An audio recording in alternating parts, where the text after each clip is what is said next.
क्या आपने कभी किसी तस्वीर में छुपे राज के बारे में सुना है? सोचिए, अगर आपको अपने ही घर की पुरानी अलमारी से एक ऐसी तस्वीर मिले जिसमें आपका चेहरा हो, लेकिन वो तस्वीर आपकी नहीं, बल्कि 20 साल पहले की किसी और की हो, तो आप क्या करेंगे? मेरा नाम अर्जुन है। मैं दिल्ली में एक मल्टीनेशनल कंपनी में काम करता हूँ। लोग बाहर से मुझे देखकर यही सोचते हैं, देखो ये लड़का कितना खुशकिस्मत है, अच्छी नौकरी, अच्छा घर और सुकून भरी लाइफ। लेकिन सच कहूँ तो मेरी ज़िंदगी कभी भी इतनी आसान नहीं रही। एक रात जब मैं देर से ऑफिस से लौटा, माँ सो चुकी थी, लेकिन अचानक मेरा ध्यान स्टोर रूम की अलमारी पर गया। अलमारी का ताला आधा टूटा हुआ था। मैंने सोचा, चलो इसे ठीक करवा देता हूँ।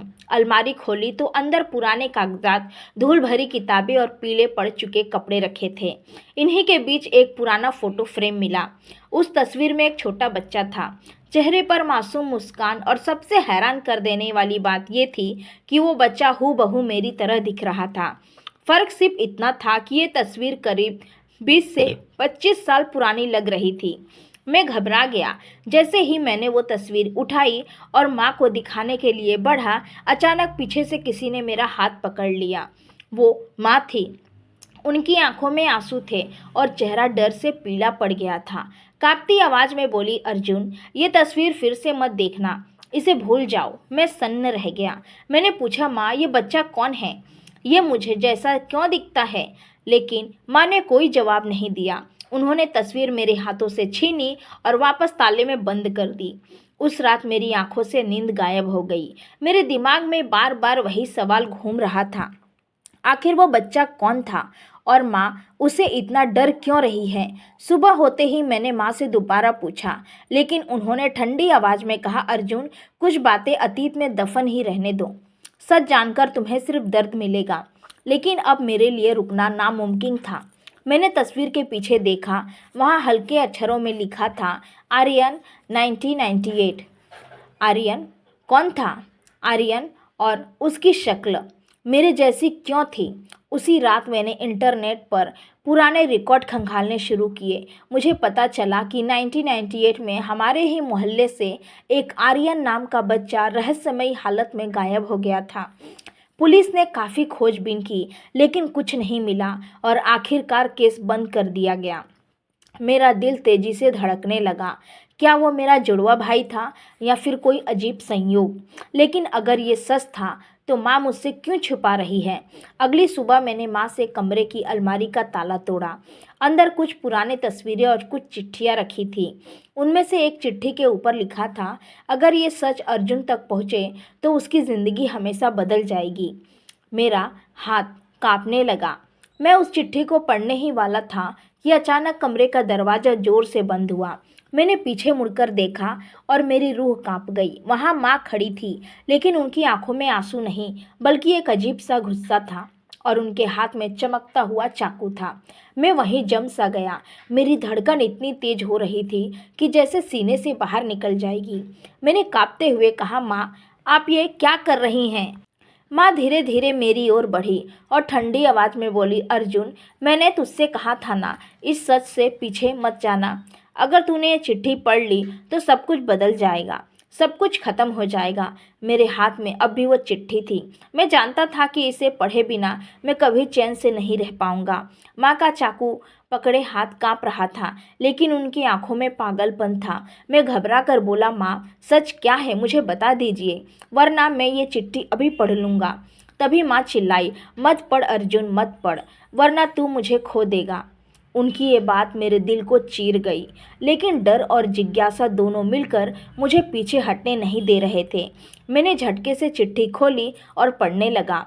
अगर अर्जुन तक ये सच पहुँचे तो उसे बता देना कि वो अकेला पैदा नहीं हुआ था। उसका एक जुड़वा भाई था, आर्यन। लेकिन किस्मत ने उसे छीन लिया और वो छीना नहीं, छीना गया था। ये पढ़कर मेरे पैरों तले ज़मीन खिसक गई। जुड़वा भाई यानी मेरा खून, मेरा हिस्सा। मैंने कांपती आवाज़ में माँ से पूछा, ये सच है? मेरा भाई था और आपने मुझसे क्यों छुपाया? माँ की आंखों में आंसू बहने लगे। वो ज़मीन पर बैठ गई। चाकू उनके हाथ से गिर पड़ा।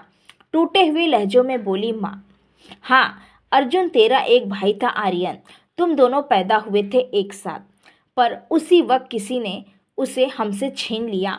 मैंने तुझे बचाने के लिए चुप्पी साध ली, पुलिस को सब बताया, पर केस दबा दिया गया और तब से ये राज मेरे सीने में दबा हुआ है।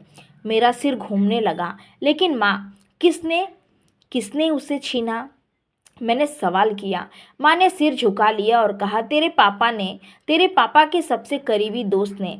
मेरी सांस अटक गई। क्या पापा का दोस्त? माँ ने रोते हुए बताया, तेरे पापा की मौत एक हादसा नहीं थी अर्जुन, उन्होंने अपने दोस्त के गलत कामों का विरोध किया था। उस दोस्त का नाम था राघव मल्होत्रा। बहुत ताकतवर और अमीर आदमी था वो।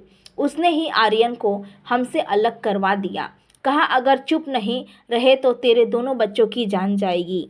मैंने तुझे बचाने के लिए आर्यन को किस्मत के हवाले कर दिया। तब से हर रोज इस पाप का बोझ उठाकर जी रही हूँ। मेरी आंखों के सामने अंधेरा छा गया। मैं सन्न रह गया। मेरे अंदर गुस्सा, दर्द और सवालों का तूफान था। तो ये था वो सच, मैं कभी अकेला था ही नहीं। मेरे रगों में आर्यन भी जिंदा था और मेरी माँ ने मुझे बचाने के लिए चुप्पी साध ली। मैंने माँ से कांपते स्वर में कहा, माँ, अगर आर्यन जिंदा है तो मैं उसे ढूंढूंगा, चाहे पूरी दुनिया से लड़ना पड़े। माँ ने मेरा हाथ पकड़ लिया और रोते हुए बोली, अर्जुन, तू नहीं जानता राघव कितना खतरनाक है। उसने आज तक अपने खिलाफ कोई गवाही जिंदा नहीं छोड़ी। अगर तूने इस सच की खोज की तो तेरी भी जान जाएगी। लेकिन अब बहुत देर हो चुकी थी। मैंने ठान लिया था मैं सच जानकर ही दम लूँगा। उस रात मैंने राघव मल्होत्रा के बारे में इंटरनेट पर खोजना शुरू किया। पुराने अखबारों की खबरें मिली। मल्होत्रा ग्रुप ऑफ इंडस्ट्री का मालिक, अरबों की संपत्ति का मालिक। लेकिन साथ ही कुछ पुराने घोटाले और गायब हुए लोगों की रहस्यमयी खबरें भी उससे जुड़ी थी। मेरे रगों में खून खौलने लगा।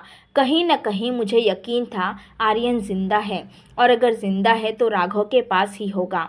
अगली सुबह मैंने माँ से कहा, माँ, मैं अब पीछे नहीं हटूंगा, चाहे कुछ भी हो, मैं आर्यन को ढूंढ कर रहूँगा। माँ ने मेरी आंखों से देखा। उनके चेहरे पर डर डर साफ लिखा था। वो बोली, अगर तुझे सच जानना ही है तो पहले ये जान ले कि उस रात के बाद मैंने राघव को दोबारा देखा था। उसने मुझसे कहा था, तेरा दूसरा बेटा अब मेरा है। ये सुनकर मेरे पैरों तले ज़मीन खिसक गई। मेरा दिमाग सुन्न हो गया। क्या सचमुच मेरा भाई आज भी जिंदा है और किसी और की कैद में? उस रात नींद मेरी आंखों से कोसों दूर थी।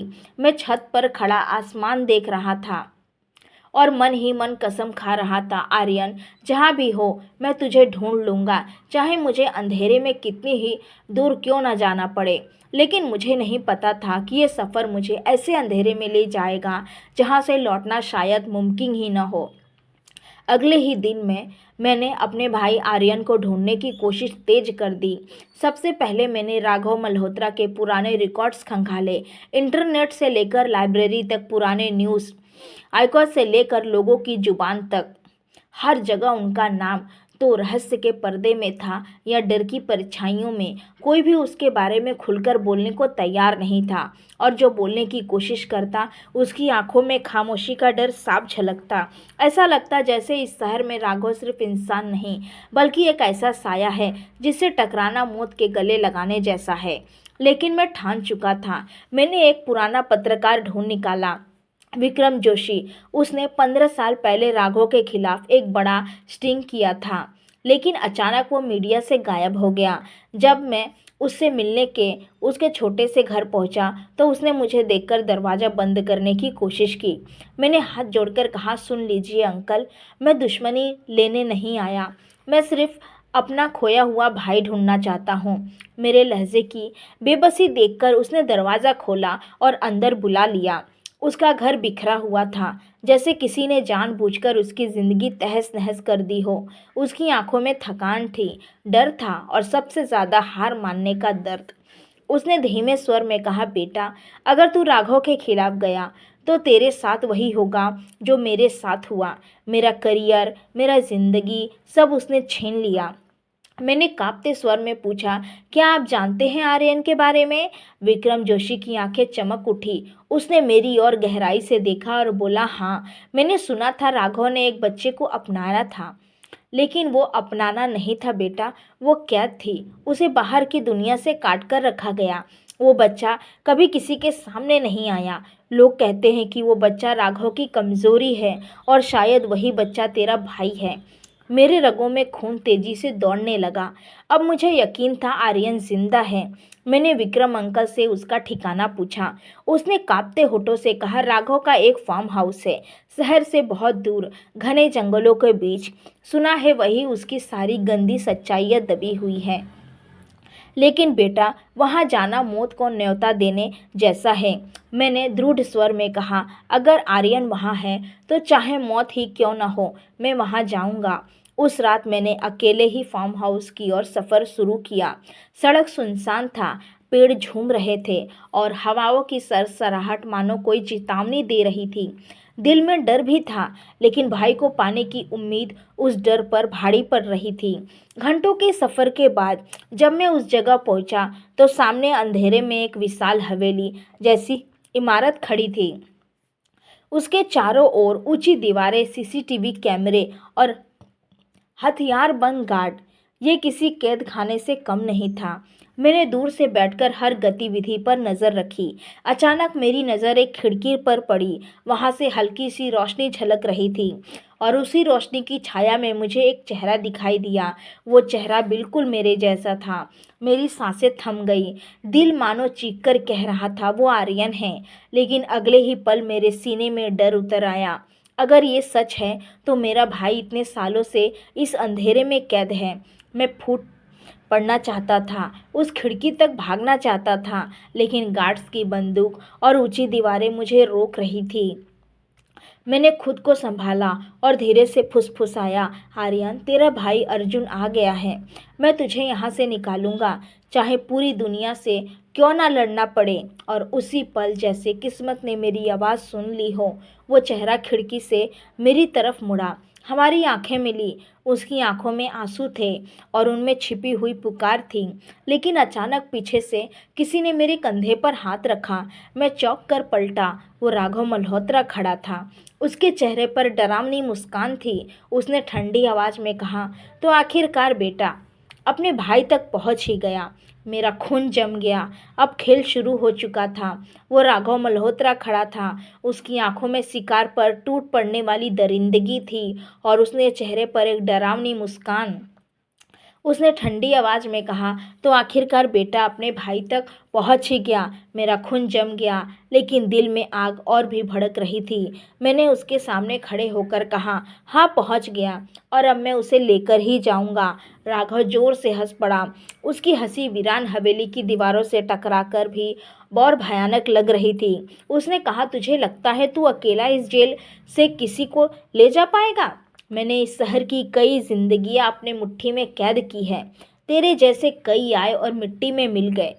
मैंने उसकी आंखों में झांकते हुए धीमी मगर दृढ़ आवाज में कहा, फर्क सिर्फ इतना है कि मैं डरकर भागने नहीं आया, मैं अपना खून वापस लेने आया हूँ।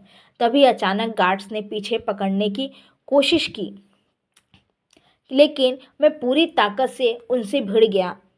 हर घूंसे में, हर वार में मेरे दिल की पीड़ा थी। भाई को खोने का गुस्सा था। एक एक करके मैं उन्हें गिराता चला गया।